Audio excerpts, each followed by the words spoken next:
I couldn't save my boy, not from him. Why couldn't he have just complied? None of you ever complied. Because we're fucking tired. We're tired of being stalked and intimidated and getting our asses kicked whenever you feel like it. And that attitude is why that shit happens. If y'all just took a second to think, then maybe you'd avoid all that shit. If all of you took a second to think, then maybe you wouldn't kill so many of us. I didn't mean to kill your son. So what you did. I did what I was trying to do.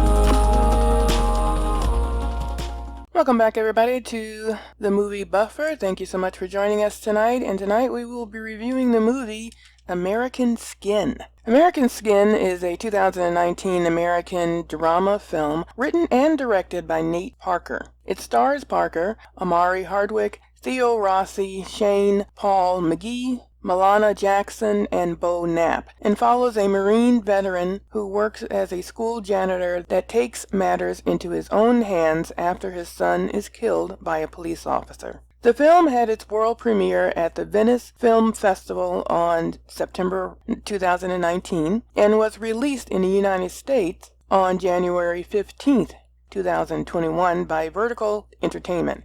It received generally very negative reviews from critics. If you just go on to Google and check out American Skin reviews, they are scathing. They just talk about how preachy this movie is. They just talk about how ridiculous it is. Basically, the critics just did not want it to exist.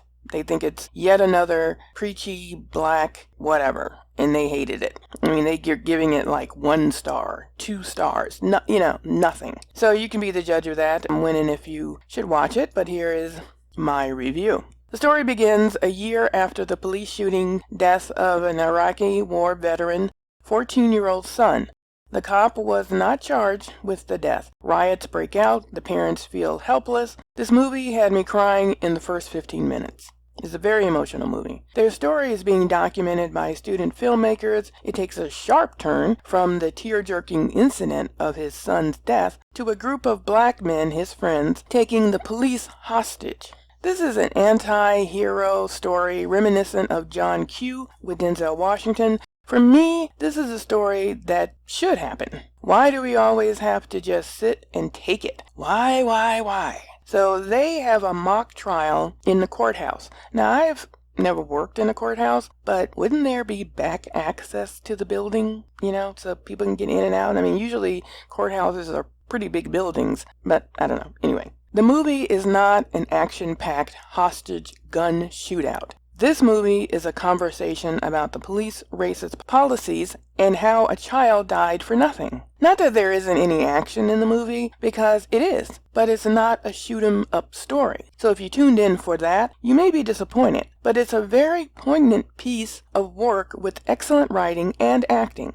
If this movie sparks real conversation, I think everyone should watch it, observe it, and take heed and discuss.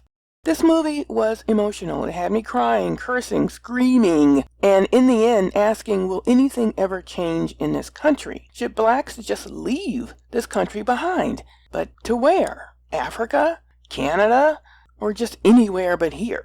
It took me a while to actually sit down and watch it, just coming out of the fog of the trial of George Floyd's killing. Being a black person in America, and maybe all over the world, is traumatizing. Just being black qualifies you for clinical PTSD diagnosis. Unfortunately, there is no drug to take away the pain. I mean, all I want to do is buy a home overlooking a body of water to stare at for the next 40-something years until I die. Maybe in my next life I can come back another race, or if I'm lucky, not come back at all. I'm not sure exactly why the critics were so scathing in their reviews. I really don't. This was a really good movie. It wasn't action-packed. That's the only thing that I could say from looking at the trailers. I thought it was going to be action-packed. I thought it was just going to be, taking hostages, the usual shooting and, the back and forth, talking with the cops and all that kind of stuff. That's really what I thought it was going to be.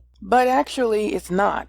So I don't know if these critics actually thought that's what it was going to be and they just got kind of blindsided. But also in some of the reviews, terminology that they did use really made me feel like they didn't like this movie because of the racial conversations. And they didn't like this movie because they compared it with Birth of a Nation that Nate Parker also wrote and starred in. I don't know, it's like they had something, or they have something against Nate Parker or against just black movies that are actually about something, about racial issues, and they can't stand it. And they just don't want to hear it. They want us to just go away and shut up. But anyway, I can go on and on. I really can. I thought this movie was excellent. I really totally enjoyed it. I think everyone should watch it. It is definitely worth the watch and worth the conversation and the discussion afterwards.